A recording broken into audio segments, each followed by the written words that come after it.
Hi guys, welcome to our channel mister సిసింద్రి.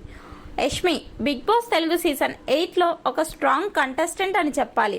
అయితే కొన్నిసార్లు కరెక్ట్గా మాట్లాడితే మరికొన్నిసార్లు కొంచెం మూర్ఖత్వంతో మాట్లాడుతుంది. అయితే ఆ మూర్ఖత్వంలో కూడా కొంచెం మన అనే స్వార్థం ఉంటుంది.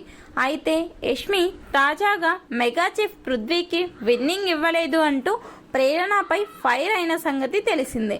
ఈ విషయాల గురించి ఈరోజు స్టేజ్ మీదకి వచ్చిన హోస్ట్ నాగార్జున ప్రేరణతో మాట్లాడడం అయితే జరిగింది. మొదటగా నాగార్జున మాట్లాడుతూ యష్మిపై ప్రశంసల వర్షం కురిపించాడు.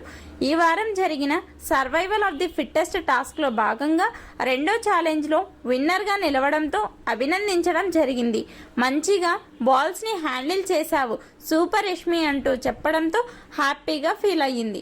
ఆ తర్వాత నాగార్జున మాట్లాడుతూ మీ ఫ్రెండ్ ఏ గేమ్ ఆడినా వారికే విన్నింగ్ ఇవ్వాలి అంతే కదా అంటే, లేదు సార్, ఎవరు గెలిస్తే వారే విన్నర్ కదా అంటే, నీ దృష్టిలో అలా కాదు కదమ్మా, నువ్వు సంచాలకుగా చేస్తే మీ ఫ్రెండ్కి విన్నింగ్ ఇస్తావు కదా అంటూ ప్రశ్నించడంతో లేదు అంటూ గట్టిగా చెప్పేసరికి మరి మెగా చీఫ్ టాస్క్లో పృథ్వీ గేమ్ ఓడిపోయాడు, నబీల్ గేమ్లో విన్నర్ అయ్యాడు. మరి అలాంటప్పుడు ప్రేరణ చేసింది కరెక్ట్ కదా, పృథ్వీకి విన్నింగ్ ఇవ్వలేదు అంటూ ప్రేరణపై ఫైర్ అవ్వడం ఏంటి అని అడిగితే, అక్కడ అన్ని కరెక్ట్గా పెట్టాడు కదా సార్, ఒక్క చిన్న మిస్టేక్, దాన్ని కవర్ చేసి ఇచ్చుంటే బాగుండేది అని నా అభిప్రాయం. అంటే అలా ఎలా ఇస్తారు యష్మి, అందుకే కదా నేను చెప్పింది, నువ్వైతే ఇచ్చేదానివేమో.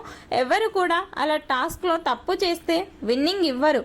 ప్రేరణ సంచాలకుగా చేసింది 100కి 100% కరెక్ట్ అని చెప్తూ ఉంటే యష్మి మరి త్వరగా పూర్తి చేశాడు కదా సార్ పృథ్వీ అని చెప్పడంతో, అంటే త్వరగా పూర్తి చేస్తే టాస్క్లో విన్నర్గా ప్రకటించాలా అంటూ ప్రశ్నించడంతో యష్మి నోరు తెరవలేదు.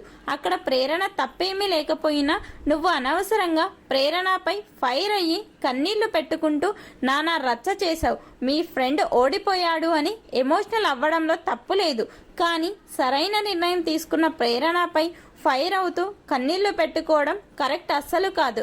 సంచాలకుగా చేసే సమయంలో గేమ్ ఆడేది ఎవరు అని చూసుకోకూడదు, ఎవరు కరెక్ట్గా గేమ్ ఆడితే వారికి విన్నింగ్ ఇవ్వాలి అని చెప్పడంతో సారీ సార్ అంటూ చెప్పింది యష్మి.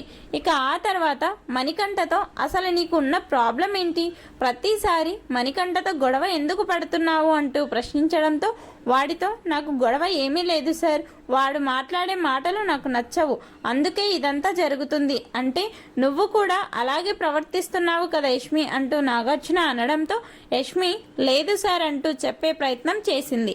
దీనితో నాగార్జున మణికంఠది ఎంత తప్పు ఉందో నీది కూడా అంతే తప్పు ఉంది, ఫస్ట్ నిన్ను నువ్వు సరి చేసుకో అంటూ చెప్పడంతో ఒకేసారి ఇకపై నా సైడ్ నుండి ఎటువంటి తప్పు లేకుండా చూసుకుంటాను అంటూ చెప్పింది.